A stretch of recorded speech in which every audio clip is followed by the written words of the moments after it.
इस कार्यक्रम के प्रायोजक हैं Chhayan health care India private limited.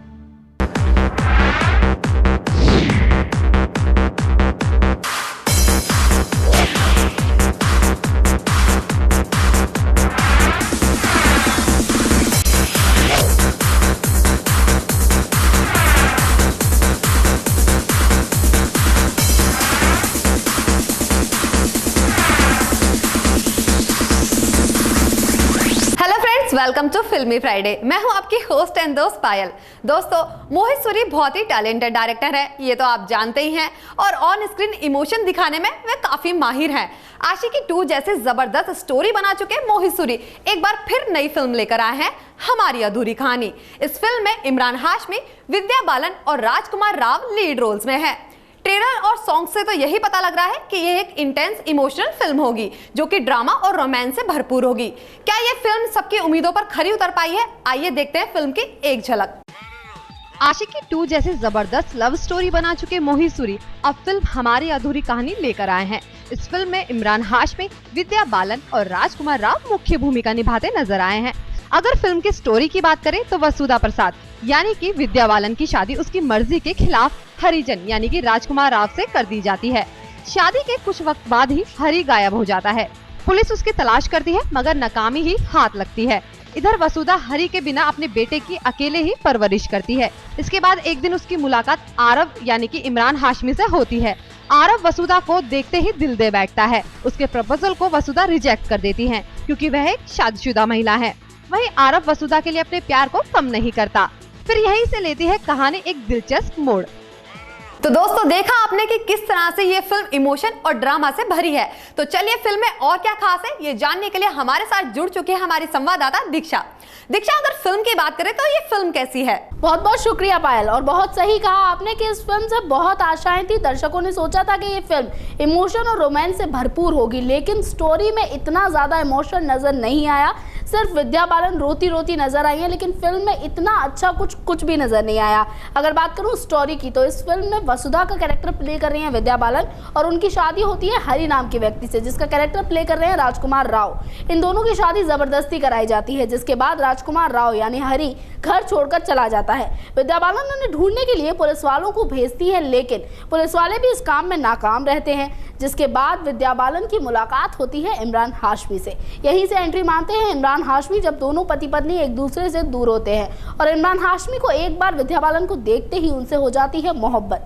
जिसके बाद वो बहुत कोशिश करते हैं विद्या को मनाने की और साथ साथ विद्या भी उनसे प्यार करने लगती है, लेकिन शादी के बंधन के चलते वो इमरान हाशमी के प्रपोजल को ठुकरा देती हैं। इसी तरह से इस कहानी को आगे बढ़ाया गया है। आगे की कहानी के लिए आप जब पिक्चर को देखेंगे तो आपको पता चलेगा कि इस फिल्म में जिस तरह से सीन्स को प्रेजेंट किया गया है या जिस तरह से कोशिश की गई है कि दर्शकों तक बात पहुंचाई जा सके, उस तरह से पहुंचा नहीं पाए हैं। जबकि डायरेक्टर मोहित सूरी इमोशन और रोमांटिक फिल्म्स के लिए काफी मशहूर हैं, लेकिन फिर भी वो इस फिल्म में इस काम को करने में कहीं से भी पूरी तरह से संतुष्ट मुझे नहीं लगता वो खुद भी होंगे, क्योंकि फिल्म में उनके लायक या उनकी तरह का कुछ भी निर्देशन दिखाई नहीं दिया है। जी दीक्षा, बिल्कुल सही कहा आपने कि डायरेक्टर मोहित सूरी ने कहीं ना कहीं फिल्म को एक नया रूप देने की कोशिश की है और उन्होंने इस फिल्म को रोमांटिक बनाने की पूरी तरह से कोशिश की है, लेकिन वो इसमें कहीं ना कहीं खरे नहीं उतर पाए हैं। वहीं अगर एक्टिंग की बात की जाए तो इमरान हाशमी, विद्या बालन और राजकुमार राव ने इस फिल्म में अपनी एक्टिंग के जरिए कितनी दमदार परफॉर्मेंस दी है। जी दीक्षा, आप क्या कहना चाहेंगे इस पर? जी बिल्कुल पायल जी, आपने बहुत सही प्रश्न किया इस फिल्म में एक्टिंग को लेकर, क्योंकि 3 बड़े नाम जुड़े हुए थे।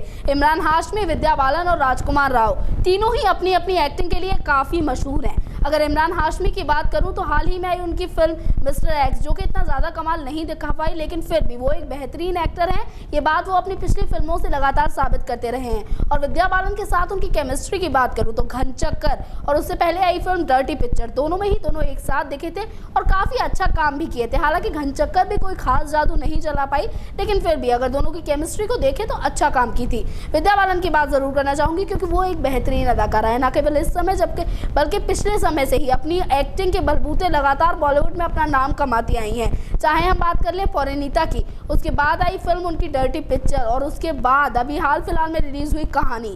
तीनों ही फिल्मों में किरदारों के साथ जिस तरह का न्याय करती हैं विद्या बालन, या ये कहूँ कि जिस तरह से पूरी तरह से किरदार में ढल जाती है, वाकई में एक एक्टर की सबसे बड़ी खूबी होती है जिस पर वो हमेशा से ही खरी उतरती हैं। लेकिन इस पिक्चर में उन्हें अपनी खूबी पर काम करने का ज़्यादा मौका नहीं मिला। उन्हें ज़्यादा, अगर आप मोस्टली सीन्स देखेंगे तो उसमें आपको विद्या रोती ही नजर आएंगी।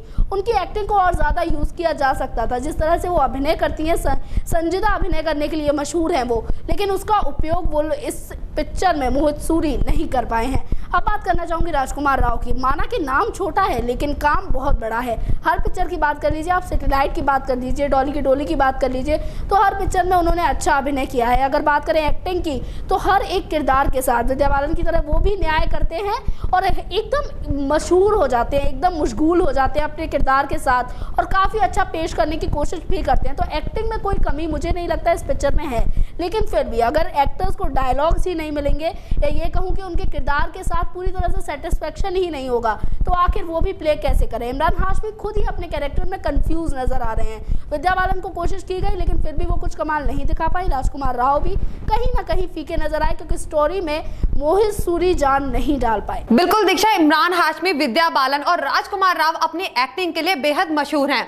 ये तो रही एक्टिंग की बात। तो चलिए हमारे दर्शक आपसे ये भी जानना चाहेंगे कि इस फिल्म का ओवरऑल म्यूजिक कैसा था, क्योंकि म्यूजिक एक ऐसी चीज है जो ऑडियंस को फिल्म के लिए बांधे रखती है। तो अगर हम म्यूजिक की बात करें तो दीक्षा हमें बताइए कि म्यूजिक कैसा है इस फिल्म का। पायल, गाने लोगों को मूवी से जोड़ने का काम तो ज़रूर करते हैं, लेकिन अगर वो गाने शुरुआत से ही थोड़ा ज़्यादा चल जाएं तो कहीं ना कहीं सिनेमा घर तक भी दर्शकों को खींच लाते हैं। लेकिन इस फिल्म के गाने शायद ही इतना कोई अच्छा जादू चला पाए हो। अगर मैं बात करूं हमारी अधूरी कहानी, तो यही गाना एक ऐसा रहा जो शायद दर्शकों को खींच के फिल्म तक या सिनेमा घर तक ले जा सका। बाकी गाने तो कुछ खास चल नहीं पाए हैं। इस फिल्म के गाने 3 राइटर्स ने लिखे, लेकिन जादू एक का भी नहीं चल पाया। फिर भी अगर मोहित सूरी की बात करूं तो वो अपने गानों के लिए, अपनी फिल्मों में दिए जाने वाले गानों के लिए काफ़ी मशहूर हैं। बीती फिल्मों की बात कर लीजिए, आशिकी 2 की बात कर लीजिए, एक विलन की बात कर लीजिए, तो बेहद अच्छे गाने थे। ऐसे गाने जिनसे मोहित सूरी ने जो रोमांटिक फील होता है पिक्चर में वो बरकरार रखा। आशिकी 2 देख लीजिए, एक एक गाने का अपना अपना एक महत्व था। ये कहूँ कि जो एटमॉस्फेयर उन गानों ने फिल्म के लिए क्रिएट किया वो वाकई बेहतरीन था। लेकिन इस फिल्म में ऐसा कुछ भी नहीं हो पाया। अगर इस तरह के गानों का यूज़ किया जाता, रोमांटिक पिक्चर थी, ट्रायंगल था लव स्टोरी में, तो काफ़ी अच्छे गाने हो सकते थे। लेकिन फिर भी मैजिकल म्यूजिक जो होना चाहिए था वो इस फिल्म में वो नहीं दे पाए, जो कि उनके लिए कहीं ना कहीं घातक भी साबित हुआ। अगर एक बार को गाने का खुमार दर्शकों की दिमाग पर चढ़ जाए तो फिल्म कैसी भी हो एक बार को खुद को सधाने में कामयाब हो जाती है। लेकिन ये गाने ही जब दर्शकों ने पसंद नहीं किए तो फिल्म की तो बात दूर की है। जी दीक्षा, अगर म्यूजिक की बात की जाए तो म्यूजिक खासा जलवा नहीं बिखेर पाया है। वहीं अगर डायरेक्शन की बात की जाए तो डायरेक्टर मोहित सूरी ने तमाम ऐसी फिल्में बनाई हैं जो कम बजट की है, जैसे कि एक विलन, आशिकी 2, ये ऐसी फिल्में हैं जो उन्होंने कम बजट में बनाई है। बावजूद इसके ये फिल्म बॉक्स ऑफिस पर हिट साबित हुई है।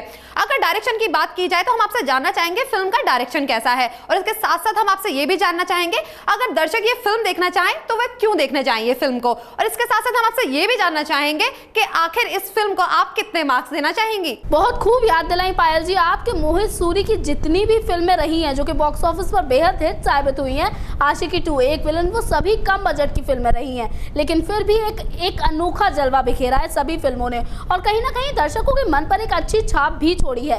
इसलिए अब कहीं ना कहीं एक्सपेक्टेशन भी बढ़ जाती हैं, क्योंकि अगर एक डायरेक्टर एक के बाद एक बेहतरीन फिल्में देता है तो दर्शक भी उससे एक्सपेक्ट करते हैं कि उसकी अगली फिल्म शायद और भी अच्छी, उसकी अगली और भी अच्छी, ऐसी ही फिल्में आएंगी। लेकिन मोहित सूरी की इस फिल्म ने कहीं ना कहीं दर्शकों को निराश कर दिया है, क्योंकि एक विलन के बाद अब सोचा गया था कि एक बेहतरीन लव स्टोरी आएगी या एक ऐसी स्टोरी आएगी जिसे दर्शक आराम से कनेक्ट कर पाएं। इससे पहले एक चीज आई थी इस फिल्म को लेकर कि मध्य प्रदेश और उत्तर प्रदेश में इसे मनोरंजन कर से फ्री कर दिया गया था, तो सोचा जा रहा था कि शायद फिल्म में कुछ ऐसा खास होगा कि दोनों प्रदेशों ने इसे मनोरंजन कर से मुक्त कर दिया है। लेकिन फिल्म को देख के तो कुछ खास ऐसा नजर नहीं आ रहा है। इस फिल्म के साथ बड़े नाम जुड़े हुए थे, महेश भट्ट, जिसके बाद उम्मीद की जा रही थी कि शायद क्योंकि इतने बड़े बड़े नाम है, अभिनेता अभिनेत्री भी काफी खूबसूरत और अच्छा काम करने वाले हैं, तो शायद फिल्म अच्छी हो। लेकिन फिर भी अगर ओवरऑल दर्शकों का रिव्यू देखे या फिर बात करें फिल्म में स्टोरी की, तो इतना कोई खास जलवा नहीं बिखेर पाई है। मोहित सूरी का काम वो भी लाजवाब नहीं है, क्योंकि निर्देशन के मामले में वो एक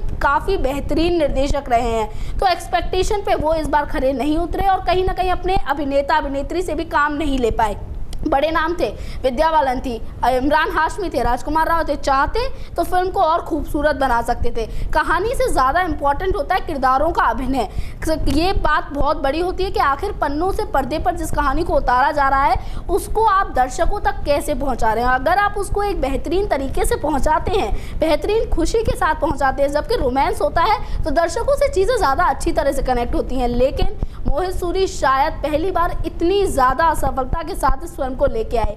लोग इसे पसंद नहीं कर पा रहे हैं, लेकिन फिर भी आप एक बार देखने जाइए, क्योंकि फिल्म को देखकर ही दर्शक बता सकते हैं कि उन्हें ये फिल्म कैसी लगी, क्योंकि हर किसी का अपना एक रिव्यू होता है। तो हम तो यही कहेंगे कि आप एक बार जाइए, फिल्म को देख के आइए और फिर सोचिए कि मोहित सूरी इसके बाद किस तरह की फिल्म आपके लिए ला सकते हैं। इस फिल्म की रेटिंग की बात की पायल जी आपने, तो मैं इस फिल्म को 2.5 रेट्स देना चाहूंगी। बहुत बहुत शुक्रिया दीक्षा आपका, आपने तमाम तरह की जानकारियां दी हमारे दर्शकों को इस फिल्म के बारे में।